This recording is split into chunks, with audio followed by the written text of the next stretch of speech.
blue line. Mm. Oh, and we're live and we lost Chris. Maybe we're live. Oh, we are live. We are live and we did lose Chris. Okay. This is going well. Let's there we go.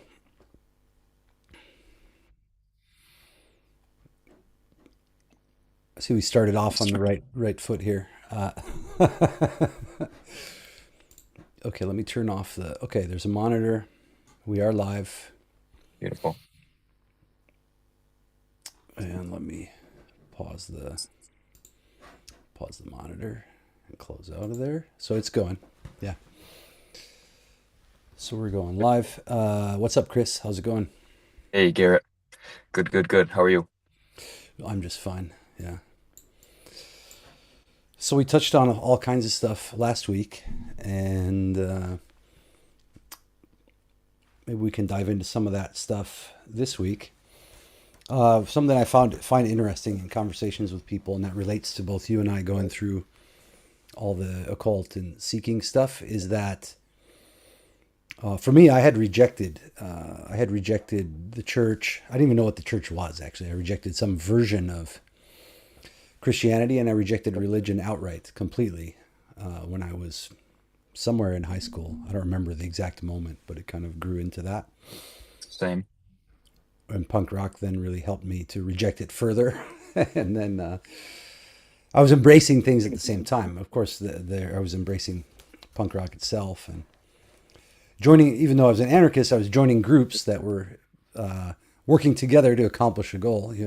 Which is counter to what anarchy would be. But anyway, the point being that we were searching for something. There was a yearning for the truth, or for something more than what we were currently experiencing. Part of Yes. that for me, the earliest I remember, was seeing people kind of miserable. A lot of people. I grew up in Minnesota, as you know. But what I noticed was that on Fridays there would be a huge line of traffic going from the cities, like Minneapolis area, up north. We call it up north. So where there's all the woods and camping, and we did the same all summer long. And then on Sundays there was this sort of sad line of cars going back to the city. And I remember having the greatest times when we were out camping and hanging out, and then having this feeling like everyone was kind of miserable during all the rest of the time. So that was for me. That made a real break where I was like, oh man, I was terrified. I didn't want to ever become like that. Now, in some ways, I wish I had that stability Yeah, of right. at least they went camping every weekend. So now I have some envy for that, but not the misery part. And it was like this begrudging sort of. Now that might have been personal. My own family was maybe not into their work and that kind of stuff, but it seemed like it seemed universal to me that people were miserable, and then that led to a chain reaction to all the stuff we talked about last time. But what I find interesting is that everyone is searching, has a yearning built into them to yearn for the truth, and then it gets distorted in all these different ways. And then what I mentioned before we got on the live here,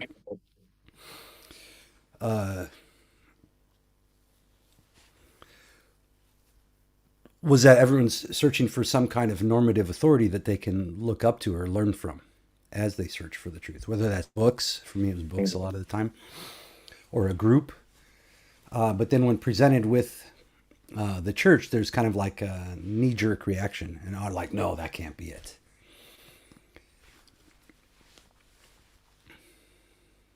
I guess I would say for me it was more subtle. Like you saw these people who were miserable. You didn't want to be like them. I guess I had a similar thing. Mine was more, I would phrase it as I just didn't want to be normal. Like I was attracted to the different, to the strange, to the big, um, and normal life was just not acceptable for me. And then that kind of got co-opted by the occult kind of thing because now I have the secret wisdom. Now I'm doing, unique things, going to South America, who does that, so yeah, it got kind of perverted and taken over by that.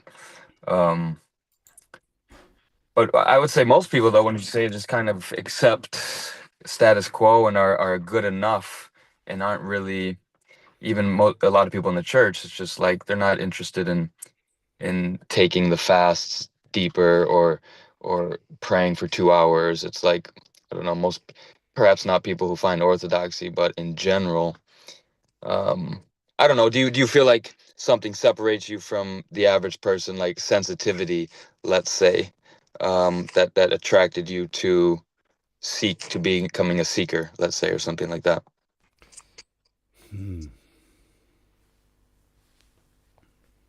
Or do you think most people are seekers by nature? And I think there's a yearning for the truth in everyone, but I think okay, it's been, and especially since social media and all this kind of stuff came out, I think it's been deliberately hijacked. yeah, For me, also, I guess I liked that being different or standing out thing.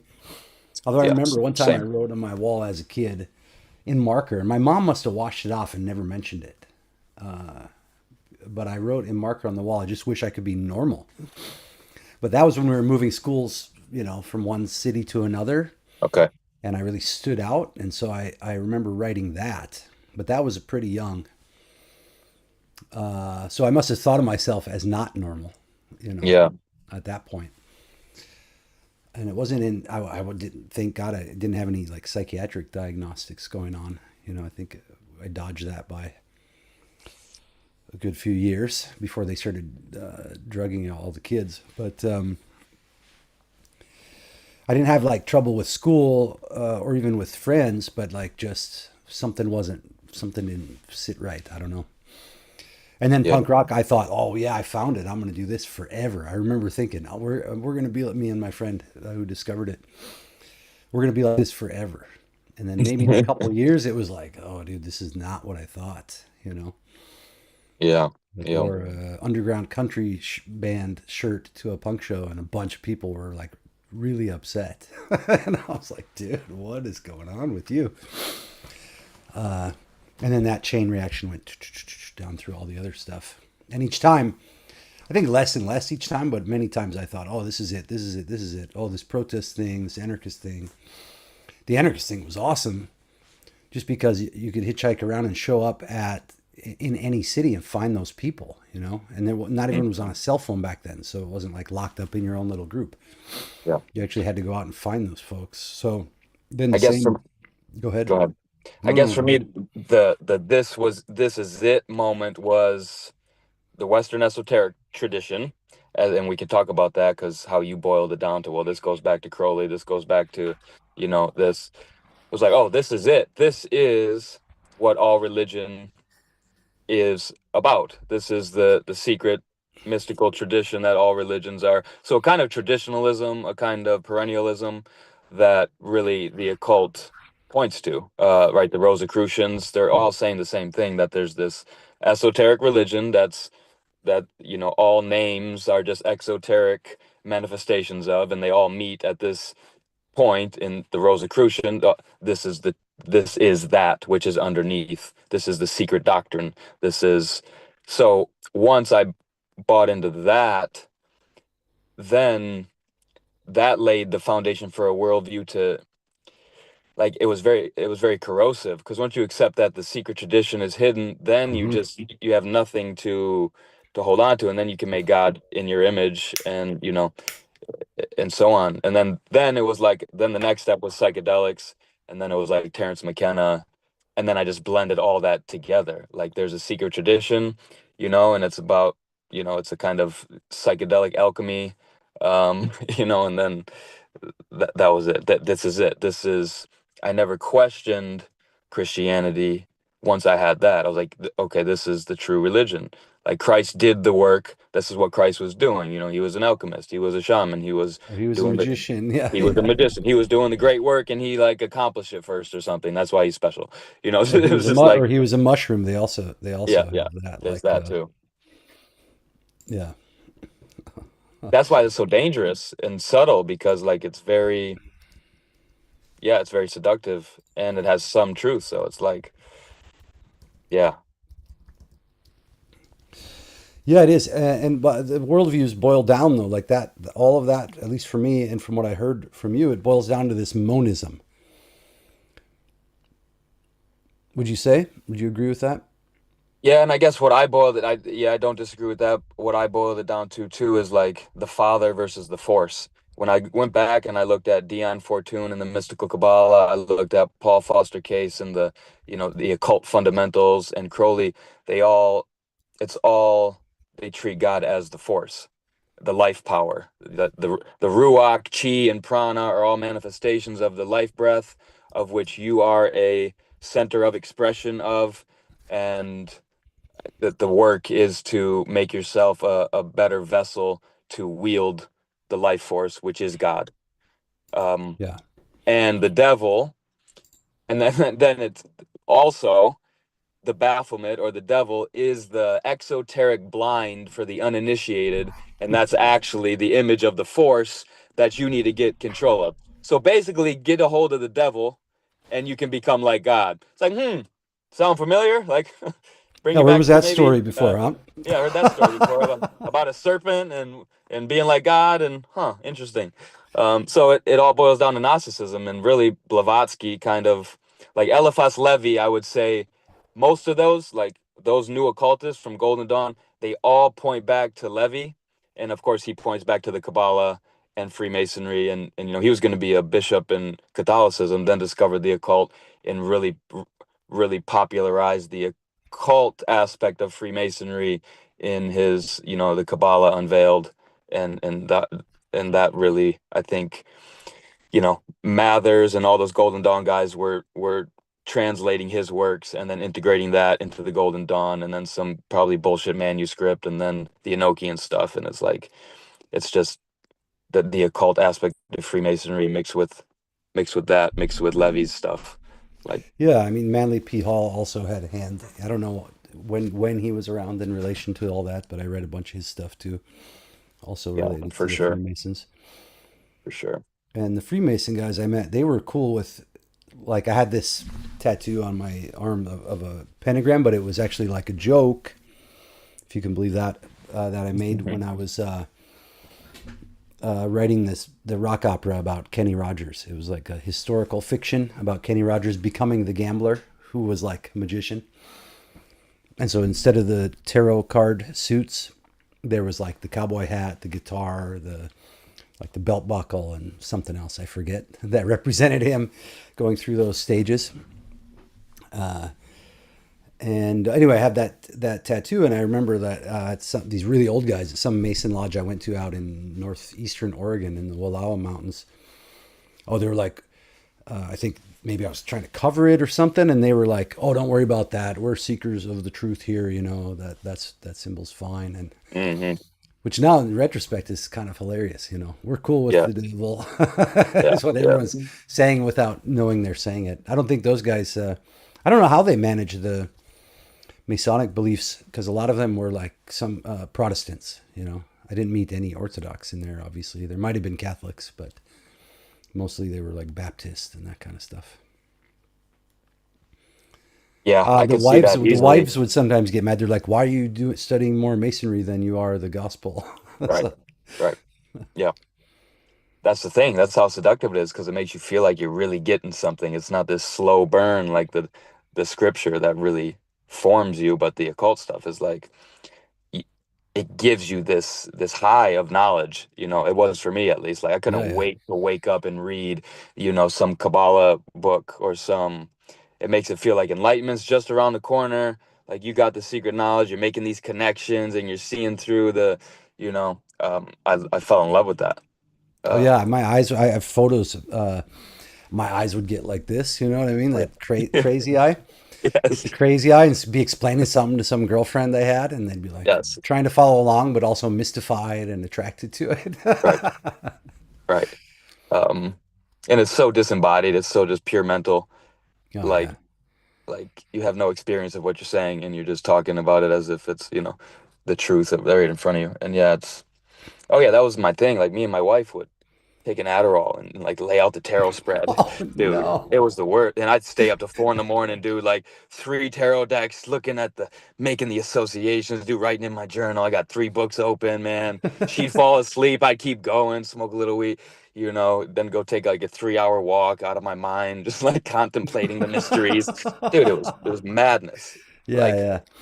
I Yeah, I should have been out understand. trying to get laid and sleep with people's girlfriends and get too drunk. That would have been healthier than what I was Oh doing, man. man. Just like that would have been healthier. Like looking back, Yeah. like I'm like, oh, these degenerates out here at the bar, I'm gonna go and take LSD and study the book of the law. Like, bro, you should have been out there, drinking too much alcohol and making a Yeah. fool of yourself at the club. You would have been better off. And thinking that But you're holy while doing the other thing too. yes, That's the other part, exactly. yeah. That's might be the dangerous part. Like you'd have been better off just doing regular degenerate stuff. Uh, you know. Not disguised satanic degenerate stuff. Exactly, dude.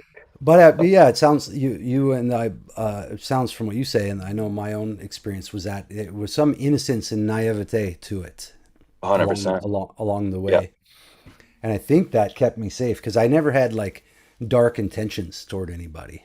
same. Uh, It kept me safe, but also, yeah, it's kind of a double-edged sword. Is it kept me safe, but it also didn't allow me to recognize that there's genuine evil and it doesn't just look like Hitler, you yeah, know. yeah, Um, but yeah, I think that's a good point. It kept me safe in that way because I was never like I'm a Satanist now. Like I was like, no, I'm with Jesus. I'm doing what he would have done. Taking LSD and if he had it, he would be doing what I'm doing. He studied the yeah. Kabbalah. He studied the Kabbalah with the Essenes and all this nonsense Oh that yeah, he was doing. Yeah, that's crazy, man. Yeah, I had the same kind of thoughts. I don't know how it. The university helped ground a lot of it because I was forced to study biblical Hebrew with scholars and look at how interpretations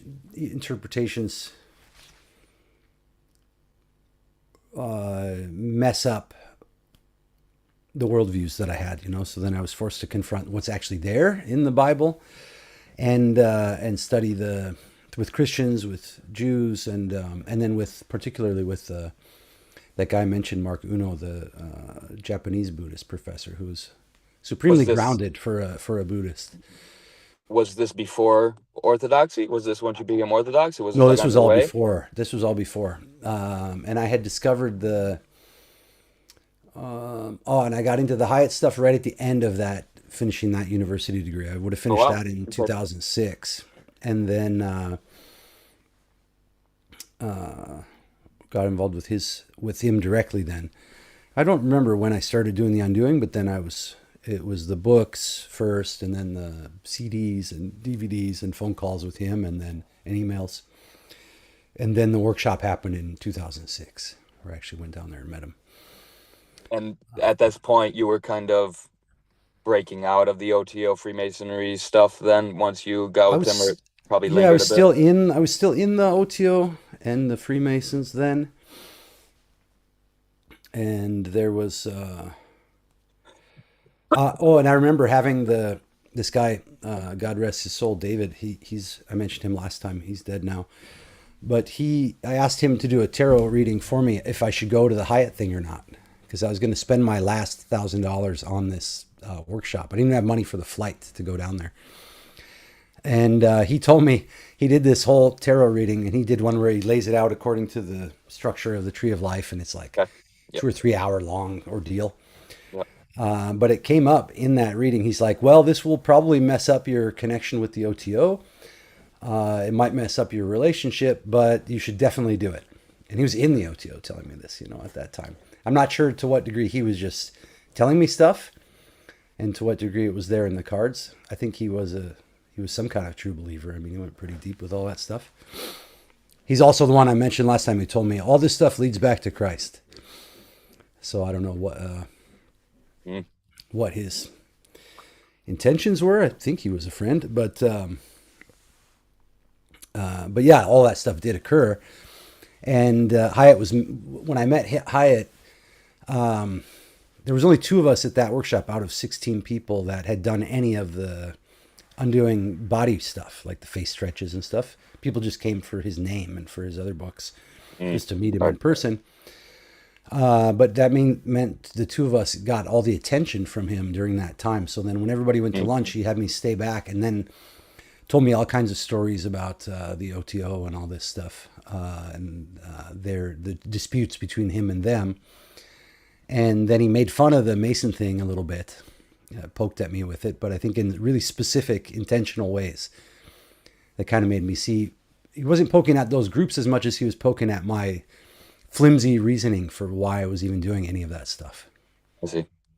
And then crushed specifically when I would, not just me, but when other people, I stopped pretty quick doing this thing. But when he would bring up some technique or we're going to do some kind of physical thing, or he came up with a concept, then people in that workshop would say, "Oh, this is like Reiki. This is like this. This is like that. This is like acupressure," and I would let it go on for like 15 minutes like this, people bantering, and then he said, "Now, none of you have added anything to the conversation," and like crushing things down that particular way. So that I didn't realize at the time, but that really put my mind in a new place for See. questioning what I was doing and why. That combined with the experience of embodiment through the undoing stuff, you know. See. Yeah.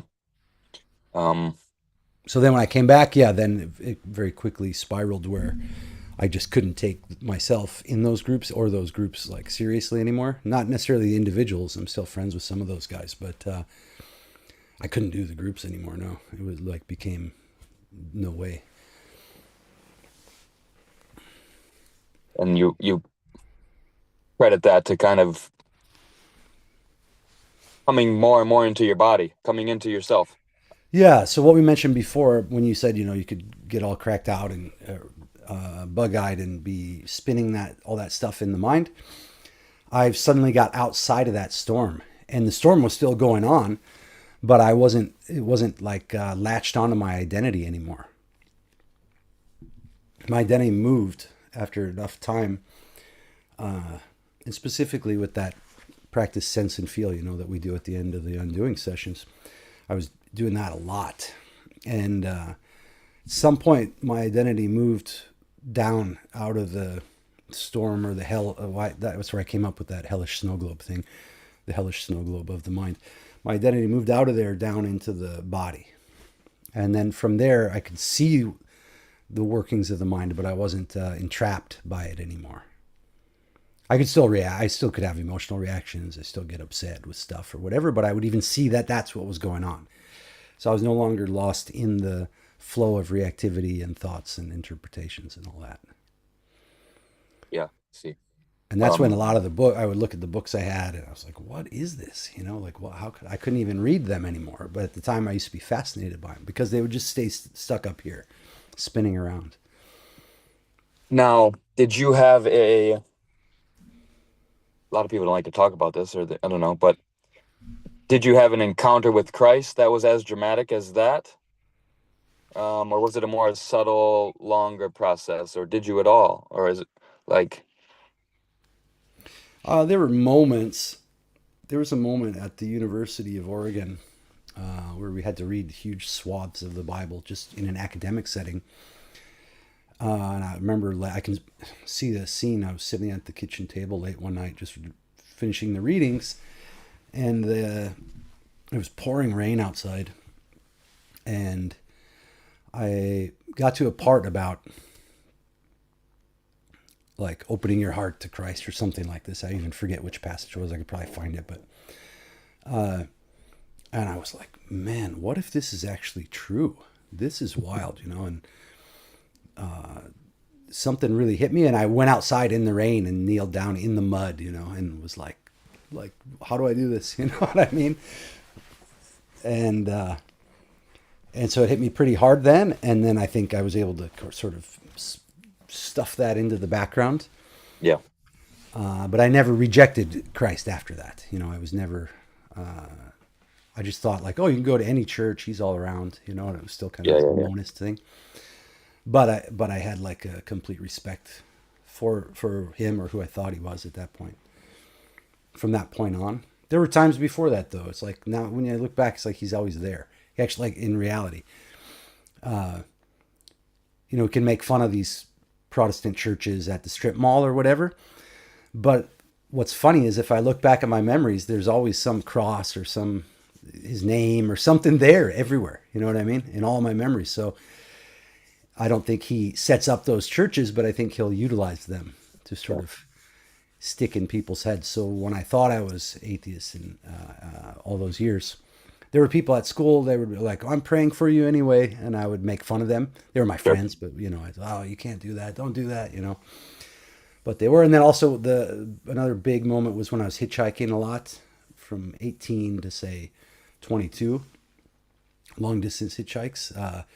I got picked up by so many Christians, and they were Yeah, yeah. basically, they were not afraid. And I would talk to them. "Oh, you just pick up everybody?" "Yeah, I pick up everybody."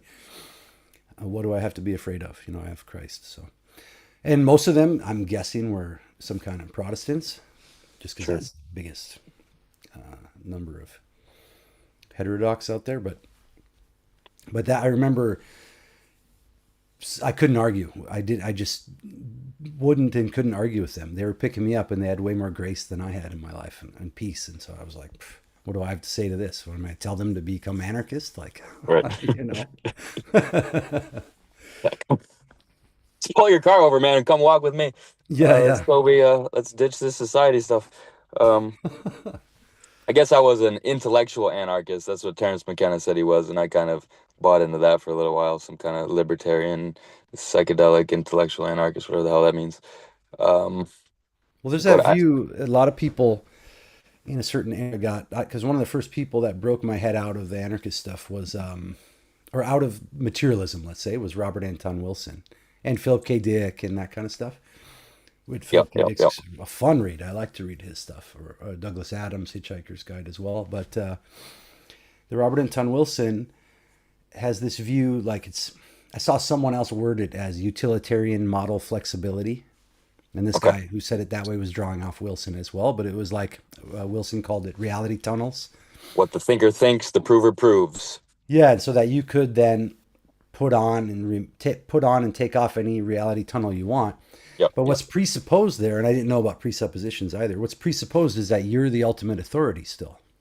Right. Yeah. Uh, Well, the same thing with the guy who, yeah, all those guys, they had that's their fundamental. I mean, and that's the occult kind of belief. Yeah, I read the Illuminatus trilogy. I loved it. I loved Robert Anton Wilson. The Prometheus Rising was my favorite book. I don't know if you got into that one. Like, love yeah, that stuff. yeah, it's a lot of fun, and That's how I found High. Right? Yes, great fun. yeah, Um, and and quantum well, psychology with the group. I did that one too, quantum which was psychology. Yep. also nice. Yeah, John C. Lilly, at the center of the cycle, reprogramming the human biocomputer, right? All this type of stuff. Like that's the same thing that you're, in a sense, it's saying you're a blank slate and you can just put any program you want in there as well. So you're not only the authority, but you're the programmer, and you can choose to believe whatever you want. So yeah, there is no objective that leads you what to pure subjectivity. yeah, that's the point. And you can spin that as being the truth. And there's been people that have criticized me, not exactly by name, but like on some people I know from the Hyatt world, saying like, okay, it's one thing to put on Orthodoxy, for example, as a worldview, but some people get lost in it and forget that they're the ones that took on that model in the first place. But it rejects normative authority, number one, and 2,000 years of the, or 2,000 plus years of tradition, and then ultimately they're saying I'm the authority, and you should listen to me, and choose your own worldview, rather than 2,000 years of normative authority. You know what I mean? They're still elevating themselves to a position of you should listen to me, but for what? Why should I listen to that person over anyone else, or Wilson, or you know what I mean? Yeah, yeah, for sure. With zero tradition behind him. And I'm not putting Wilson down. I like his stuff. But Well, and it also boils down to the fruit. And so if you reject the saints, or that there's actually a work to be done and that people have done it and there are people who've done it better than you, then, you know, it, yeah, if you don't accept the authority, not only normative authority, but the authority of the saints, I guess that would be normative authority, or that you can become spiritualized, and some people have done it and they can demonstrate it, then what is the point of any worldview versus another? Um, and you can choose because you can, like in a sense, yeah, you're molding yourself into orthodoxy, which we believe is the truth, the fullness of the truth.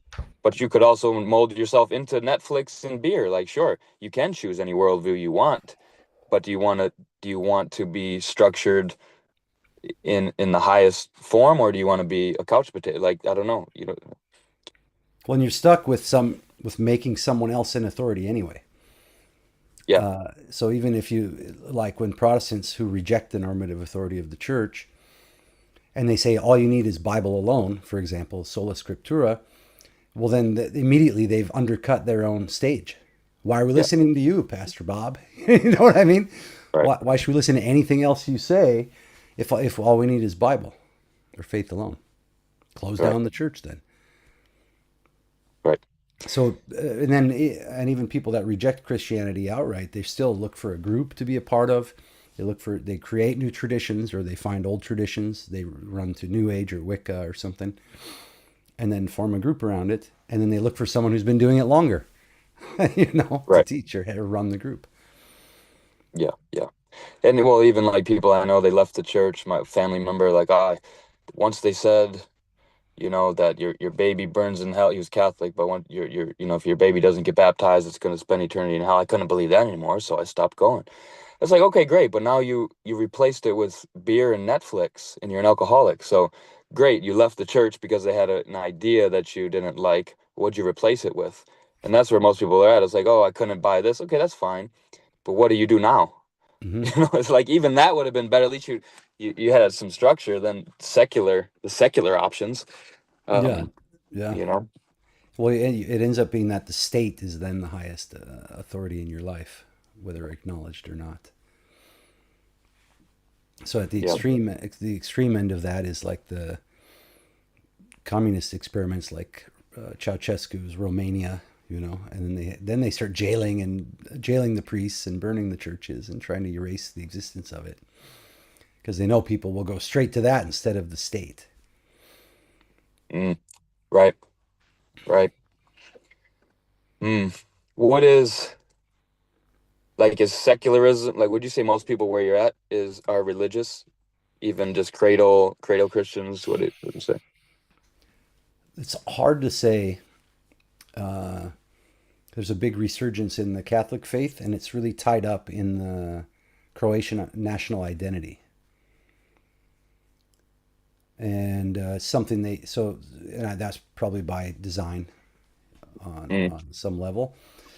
Some of that, this is just me speculating. Other people here would know better than I do. But after the war, uh, I think that, and there was like soft communism here under Tito, under Yugoslavia. So the churches weren't completely destroyed, but you couldn't be a member of the party, as far as I understand, in some government position and be seen going to church. I see. The church would be seen as superstitious or kind of shunned, but some people did keep the faith through that time. And then there's a huge resurgence into Catholicism. And I know more about the Croatian side of things. I'm not sure how it functioned in Serbia as much during that time, the Orthodox Church, but I know that's seen a resurgence as well. But then there's some people who say that, like, there's people who feel like they're Catholic by birth, and people who feel like they're Orthodox by birth, just by virtue of growing up in Serbia or Croatia or Greece or wherever. So they don't really see it as something you have to do something about. But the people I know are all like deeply involved in it. So I can't say that that's a generality.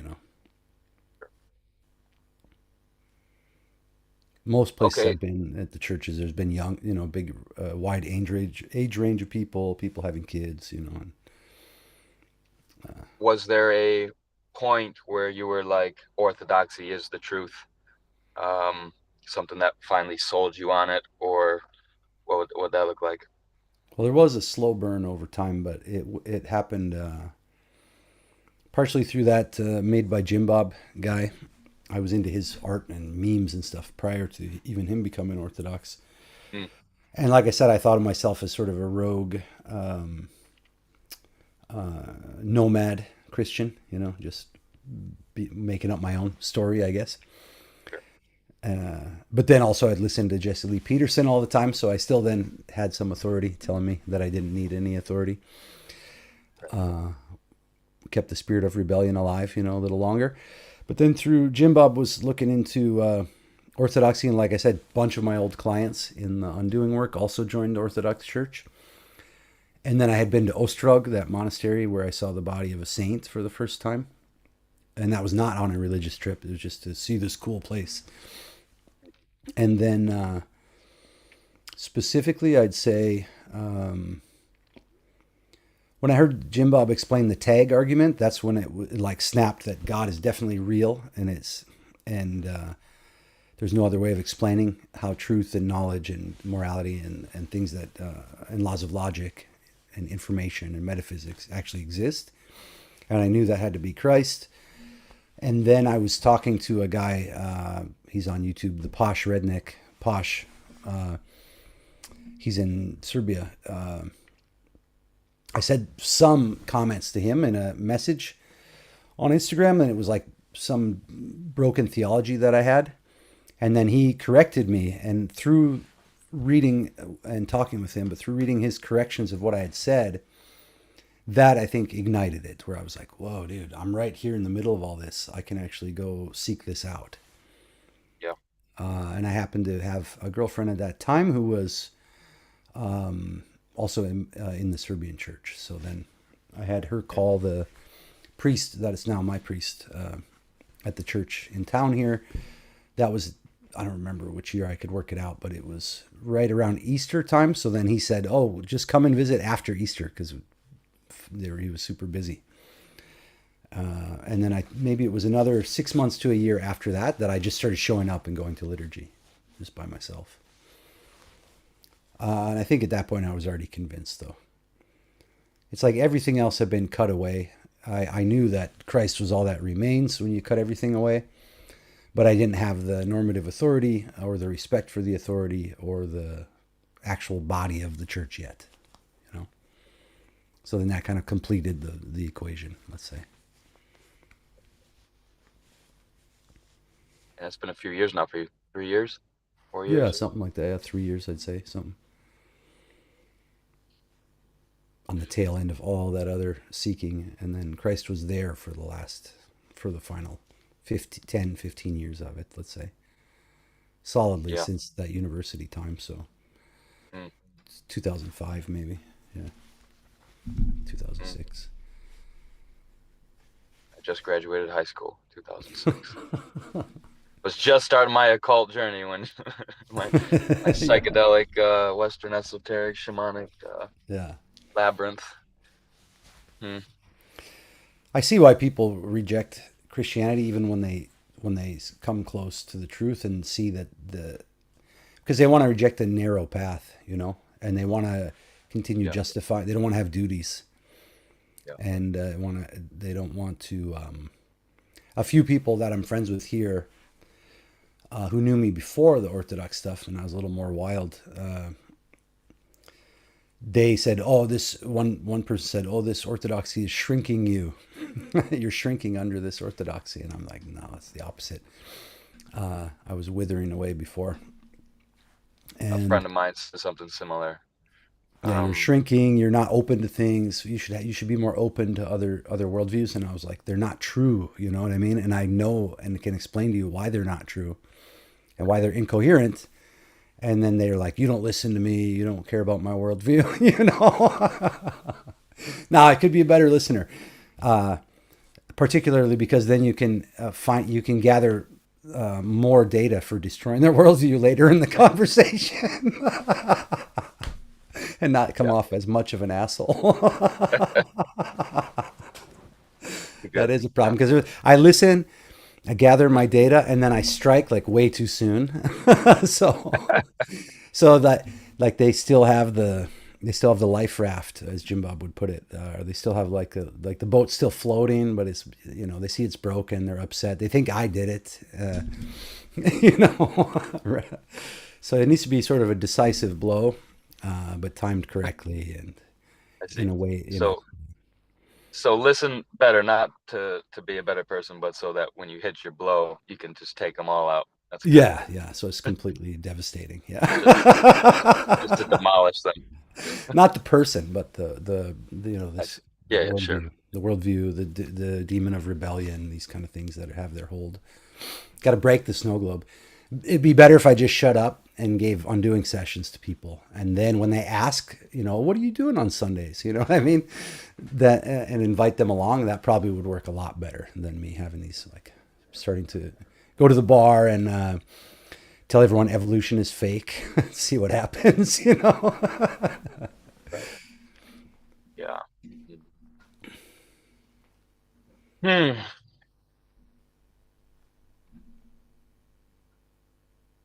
So you're on the old calendar.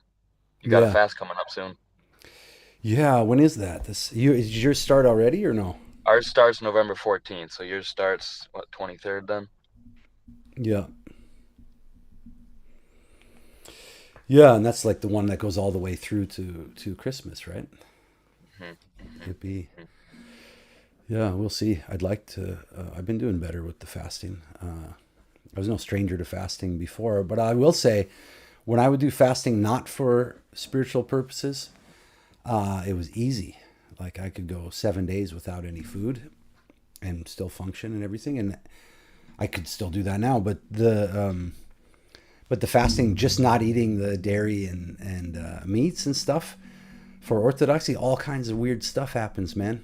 Like right when it begins, inevitably I'll be somewhere and they're like, Garrett, there's a pizza party for free. Come on, you know. Right. I'm like, dude, Exactly.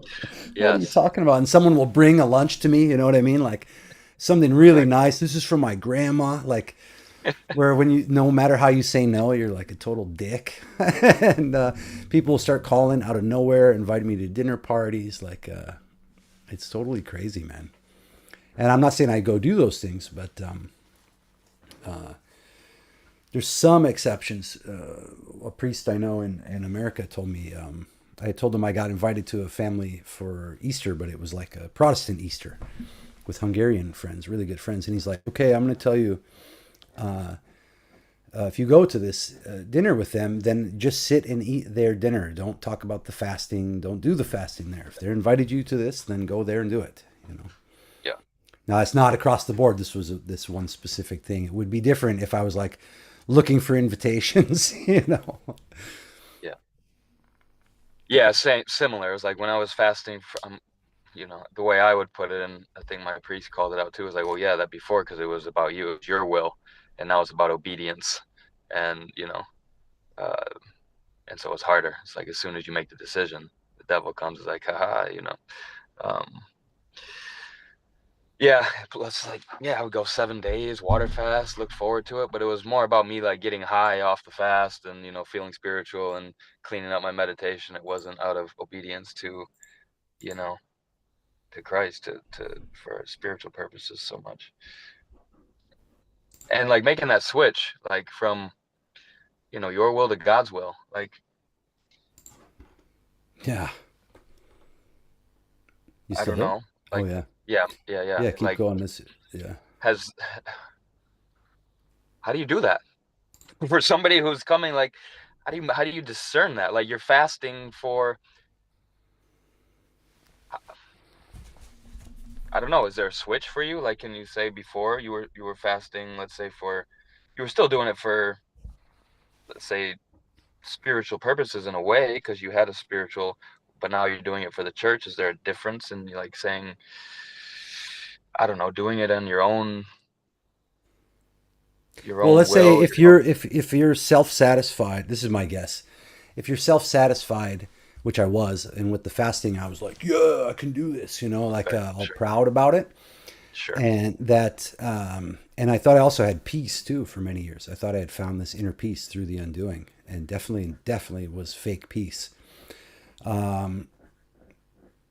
What Father Cosmas, in one of his 83 talks, mentions was that he's like, oh, the people with fake peace who are dressed perfectly and they're at church and everything is going well. He said like the demons won't even attack people that are already prideful because they're totally lost already. There's no point. Satan's like, carry on, that is. I think we should talk more about that at some point, because that's probably most of the New Age movement, the yogis and the people who think they're Buddhists, even though they're Western materialists and uh, all these type of things. I think that might be a big, one of the big things, because in that community, which I was in, is like violence, hate. Like, no, we don't do those things. Those are low vibrational things. Then, like, part of me coming to, finding Christ was like accessing hate again, and the energy that's in that. Where before I Mhm. was like, oh, I'm above hate. Really, it was just repressed resent living in my body that was destroying me. So Yeah, again, a kind of fake peace, as you might say. yeah, um Stilling the waves with breath work and in meditation, but never actually accessing your whole being, um and then directing that. Like, you're taught to hate sin. If you say that to somebody in the New Age, like, that's, we don't hate anything. We integrate our demons. We don't hate sin. We don't hate the demons. um right. Yeah, hate's just misdirected, and then people have it. Then it goes out somewhere. Yeah. Usually, like I noticed with the festival people, I liked the festival stuff, but mainly because I thought I would meet some woman there, or did, yeah. or was planning on it, or was going with a woman to some festival. But I didn't ever really, and I like being outside and going to stuff. But I noticed people do this circuit of festivals through the summer, here, California, everywhere, and they all are kind of pretending that they don't have anger and stuff. But I knew a lot of those people personally, and they were like couples that were constantly fighting and upset and screaming at their kids and all this kind of stuff. And so it wasn't square. And not to say I'm perfect now. I'm not, by no means am I any kind of good Christian, but I know that I'm not. I'm And not trying to that's the put on the difference. show that Orthodoxy has made me perfect or anything. That's why I went to Orthodoxy, partially is because I saw that I'm not, and I saw that this is actually a hospital and my soul is sick. Yep. So it's in line with the theology at least. But this, yeah, that healing thing, like that's why I don't like to use those words like healing or therapy or any of that, because it smuggles in the entire worldview of well, all the psychological warfare stuff is related to that, but getting you to think that your brain is broken because you had some intense experience as a kid. For me, the evidence of that too is like, I think about the Vikings or the Romans or any of these other guys, and they like if you left the house or the cabin or whatever it was in Viking times, you might not ever see those people again. Even if you went to the woods for that day, like the disease comes through or whatever, they would speak to each other. This is my guess now, but they would speak to each other on deeper terms. You know what I mean? And they would know what's important and what love is, what connection is, what family is, what community is, because it was constantly under threat. And now we have the illusion that our lives are not under threat all the time. Right. So we're all So we can warm. put on a fake show and and everyone thinks they have to put on a fake show now too. So yeah. So one person's putting on a fake show, then other people in their fake show are telling you what you should hear on your fake show, right? So then, but no one's home, no one's around. It's so crazy. Do you think that's less, or is that less though where you live in Croatia? Like, I'd say is in the that more Balkans generally, American yeah, problem? it is. I think it's less, but you do see a lot of the women getting the lip injections and stuff. More people Mm, than I would have guessed. That's kind of a trend lately. So they can be manipulated in terms of their sense of beauty. hmm. I'm not sure in Serbia. I haven't. It wasn't. Oh, yeah, I think definitely in the big cities that's going on as well. Ukraine and all that kind of stuff. The lips, man, they just stand out. To me, it's grotesque, sad, but to see people think they need to do it. But yeah, maybe less of that in Balkan generally. You can connect with people, but there's still that. There's still a show going on. I think pretty much Yeah, I everyone. guess I would say where I haven't seen a show would be like fully there's no show in, the indigenous tribes in South America who live in the jungle. Um, it's just there's no fake smiles. There's no like, hey, how you doing? Oh yeah, good, good. It's like Father Turbo was talking about that. I'm so glad he addressed it. He's like, nice people. Like, oh, nice people. Like it's the worst. And I'm glad he put words to it because it's like, yeah, that's what irked me early on too. Like I would, rebel against that. Like do things just to break out of the phony niceness, like Mhm. do part of the bad things I would do was to try to like almost in a way like prove that niceness doesn't mean you're a good person and I'm not a Mhm. bad person if I'm not nice kind of thing, kind of Yeah. rebelliousness against that phoniness, which I think America epitomizes in some ways. Um, and then seeing it go into South America, like, you know, seeing everybody, we would go down and be like, does he hate us? Does he not? It's like, no, he's just a person, a sober person who's not putting on a show. So Mhm. we have such this, this putting on a show, as you say, this manipulated reality, as you might uh, call it, that we somehow the Western world has uh, created from, I don't know, abundance and not facing reality, not living with struggle, and you know, Yeah, so I suppose there is less of that here, especially among older people who saw the war in the '90s. There's more. There's more direct. They're more available for connection and stuff. And there's not also people aren't as stratified based on age group either here. I noticed mm, that to some degree. There's the age range from say 50, sometimes even 60, 70, 65, let's say, all the way down to people in their 20s. You'll see them hanging out oh yeah, like it's nothing. Yeah. mm, And in the US, I didn't interesting. see that as often. Yeah, I suppose there's more of a respect for elders there as well in Yeah, I general. think that's part of the Balkan thing. Yeah, there is some of that. Mm. The people still do Sunday lunch. Almost everyone I know here, they go to their family for if the family's in town, if they live in the same city as their family, then they go for family lunch almost every Sunday. Same in Serbia. Yeah. Even once they're married, whatever. Yeah, pretty much across the board, it's like a standard thing. And I didn't even realize that what I had when I did have my family gathering. My mom specifically would. I mean, I came from a broken home anyway, but my mom would gather everyone for holidays for Thanksgiving, and Thanksgiving and Easter were kind of the Christmas too, but that was hit or miss if relatives would be around. But no, it was Christmas too. What am I saying?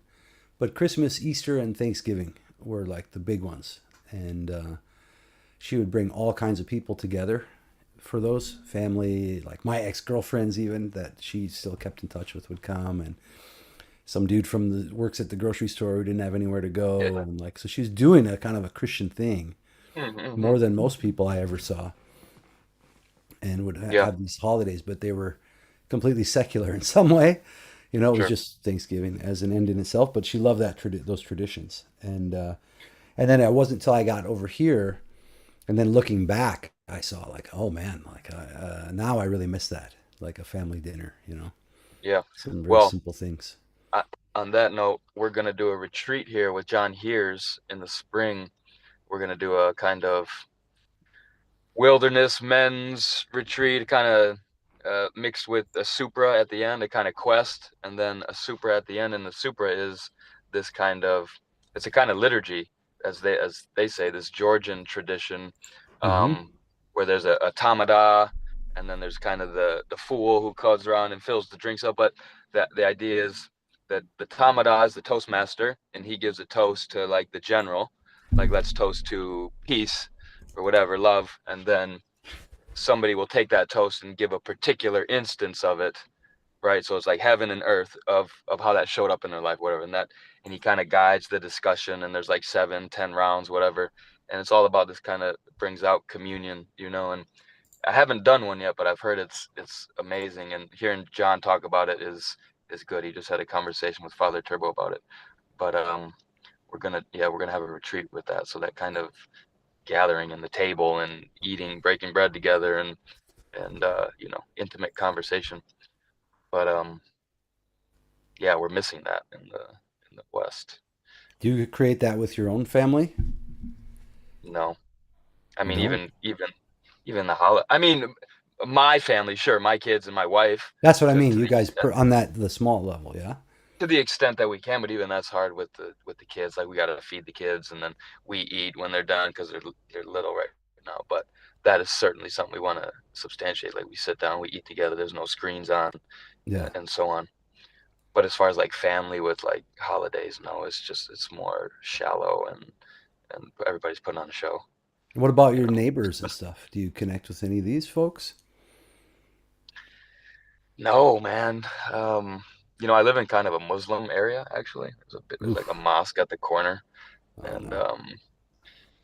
we're a few miles north of Detroit. It's not a bad neighborhood. It's actually a decent neighborhood, but no, there's nobody out. Nobody does that anymore, Did you ever do you and we want know to. your nearest neighbors? I know the one to my left, except he doesn't even live there, but he comes by once in a while. Um, and then the one next to us, no, it's just no, like we don't even know each other, you know. Yeah. Um, but we're moving soon here, and we'd like to move around people too. That's more we connect with and actually be intentional about that. Yeah, Yeah, it's good. I mean, sometimes people just won't connect too, but there's always some people around to connect with. I find it good to sure. know who's wandering the streets and stuff. Yeah, yeah. It's a good idea to do that more, and I suppose I should make that a practice more. Just like one of your exercises, just going up to random people, giving them a beautiful piece of, beautiful picture with a note on the back. Yeah. Uh, Yeah, photograph. That's a great. Did you do that one or no? That activity or no? dude, I never got around to it. I wish I could say yes. Ah, see, you see what I'm saying though? You got to I do it. know, Like, man. and no No, one ever wants to do those. I mean, even when I yeah, came up with it, it came organically to me, but I was carrying those photos around. I had like hundreds. I still have some left. But I gave them out all over the place in Zagreb, and uh, and some of the people were workers at different bars and stuff. And I came back, and my photos were on the wall there. You know what I mean? Because I would make a yeah, moment of it. I would try to really make a yeah, moment yeah. of it with those people. Some people received it weird. Like I saw some semi-homeless guy sitting on a bench, and I walked over and gave him the photo, and we started talking. And I was talking in broken Croatian, and I just thought, wow, it's such a cool connection. I took a photo of us together, and then he thought I was gay. He put his hand right on my lap, and I was like, no, dude, no, no, no, but because no one's actually coming up to him and talking at all. So he just immediately felt like, oh, this is a real connection. Here's what we do with that, Yeah, so here's what we do with that. Yeah. Hey, we could go down. Okay, yeah. But think about it. There's probably tons of guys who uh, think that if a woman talks to them, that it's also like right on the edge of that too. Yeah. So Well, that's a good point though, because how many men are afraid to be intimate with other men because that's all they think intimacy is, yeah, and I didn't get right? pissed off at the guy. I was just like, no, no, no, no, I'm not into that. Yep. No. And he looked Right. like, oh, Right. okay, okay, cool. Yeah. Yeah. I'll give you a hug, but no, none of that, man. But brothers, yeah. Um, Yeah, yeah. mm, But yeah, I'm connected. But anyway, I wasn't unafraid giving the photos out. I just yeah. there something else became more important to me. You know what I mean? In those moments. So then I was able to push through it. And then after I pushed through it enough times, and not just that, but a million experiments that are similar to that. After I pushed through that, then I know what's on the other side of it. You know what I mean? Maybe not in every Yeah. No. instance, but I know that it's not that there's nothing there to be afraid of. Yeah. No. That's actually brilliant. Simple exercise to open up doors and yeah, show you that like other people aren't afraid. Get out of your comfort zone. How many opportunities have you missed out on because you didn't take initiative? How many things do you miss out on constantly because you're you know, a little afraid of what's behind the door. Hmm. Um, But hey, man, I should get going here pretty yeah, soon. Got another group and stuff tonight, but this is nice. I like where we drifted into here. And we had Deidre come on to the comments. The comments were disabled at first. She messaged me and said they were going on, but she commented that biker rallies are the same as music festivals in the context we were talking about. And I could imagine. I've oh, seen only a couple biker rallies, but yeah, I would have loved that level of degeneracy though at certain points in my life. yeah. Right. And she said she's like sees clients for massage and some other things. She said so many new clients with the lip injections, tummy tucks, and breast lifts in New Mexico. Um, she Spreading. mentions it's so powerful when men gather. Um, yes, wandering the streets, like as far as getting to know people. Intimacy does not equal sexuality. Yes. Um, she said a couple other things, but yeah, thank you, Deidre, for the comments. Yeah. Uh, Sure. Um, yeah, maybe next time we can be more directed in our conversation, but I like what we just let it yeah, flow. no, it's nice. So, like we said, main point is to keep meeting. And I Yes. messed up last Saturday for folks watching, but had a guest from out of town. Would have been fun to have him on here, but we were just out drinking, so Yeah. that might have even been fun, even more fun, but didn't happen. But yeah, let's keep doing this every Saturday, and like I said, we can get more directed and stuff. I'll look at what we've done so far, and then kind of prepare something for next week. And then we can even put up something a little bit. I'll put up some kind of thing a little in advance with the title and all that, so we can work that out in between. Yeah, man. Sounds good. All right. Nice to see you, and God bless, and we'll be in touch through the week. Yes, sir. You too. All right.